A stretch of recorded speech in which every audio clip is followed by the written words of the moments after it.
Hi, I'm Scott Humphrey, CEO of the World Floor Covering Association, and this is Leadership Live. We are in week 3 of Leadership by the Letter, a year-long process where you follow along with me as we apply letters of the alphabet to leadership traits that, if you apply them to your life, will make 2022 the best year yet. And this week I call a bonus week because, as you can imagine, we're going to get to some letters like X and maybe Z or Q that I don't have 2 letters that I can apply leadership traits to. So this week I'm giving you a bonus A. And it's a letter that I think is important, a word that I think is vital to your success this year and beyond. And that word is accountability. Now, it's a word a lot of people shy away from. Leaders like to make decisions but not tell anybody what that decision is. That way, if they fail, they can say, well, I was just trying it. I wasn't really committed to it. So let's talk about this word accountability, which I think, again, may be one of the most pivotal things you can do this year, is not only commit to something, but tell somebody that you're committed to it. Accountability is defined in the dictionary as being answerable to the actions or decisions made by you or made by those that you lead. Being answerable, being responsible, owning those decisions. That's accountability. So let me tell you what happens when there is no accountability. Maybe that's a great way for us to look at this. When there's no accountability, there's no consequence. Which, by the way, is the reason a lot of people don't like accountability, because they don't want to have to suffer the consequences of somebody saying, oh, I thought you were trying to lose weight, or oh, I thought you were going to exercise more, or oh, I thought you were going to... Those things we don't have to worry about. What we don't realize is there's also a positive side to consequence. So there's a consequence, right, to losing weight. There's a consequence to controlling your diet, to exercising more. When there's no accountability, there's also no positive consequence, because we tend to stay where we are and there's no change, there's no action. Secondly, when there's no accountability, there's no confidence.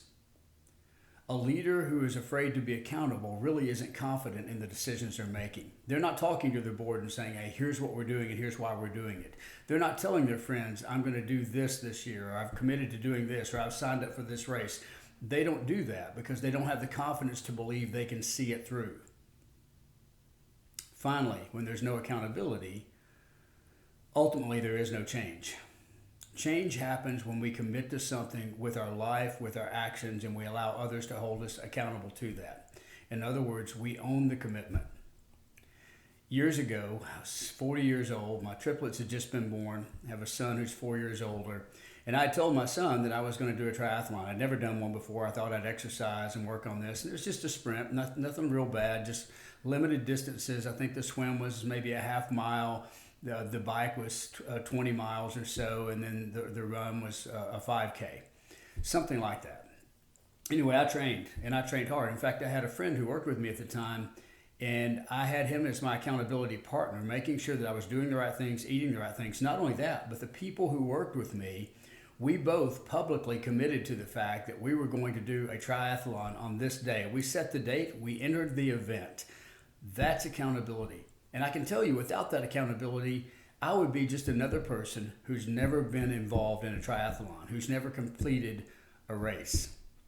Because I trained, and though I trained, I struggled in that event. In fact, in the swim, I got kicked in the head at the beginning, swam into the middle. I wasn't sure I could get on around. I really panicked, and yet I committed to finishing because I had told my son I was going to do a triathlon that day.